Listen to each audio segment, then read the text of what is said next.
In today's video, I'm going to teach you how to back up your website files and databases seamlessly, ensuring you maintain control and security over your web content. Whether you're looking to migrate to a new hosting service or just want to create a safeguard for your valuable data, following these steps will provide peace of mind. First, you'll want to log in to your HostGator cPanel. This is the control panel where you can manage your website files, databases, and plenty of other settings. Once you've logged in, take a moment to familiarize yourself with the layout. You'll find everything you need here to maintain your site effectively. Now, let's proceed to create a backup. Locate either the file manager or use an FTP client, whichever you're more comfortable with. File manager can usually be found in the main dashboard of your cPanel and provides a straightforward interface for accessing and managing your website files. If you prefer, you can use an FTP client like FileZilla for a bit more flexibility, especially if you need to transfer large files.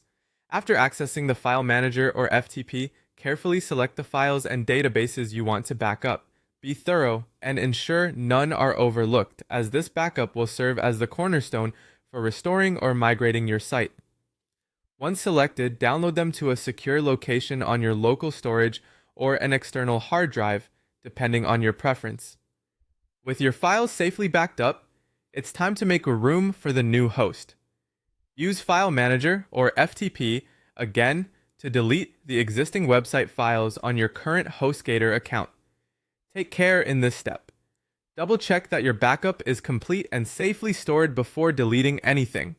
Next, move on to update the domain DNS settings. This is crucial for pointing your domain to the new hosting provider's servers, making sure your site is properly redirected once it's copied over to its new home. Log into your domain registrar's dashboard and update the DNS settings to reflect the new host's name servers. Remember to save any changes you make. After this, you'll need a bit of patience.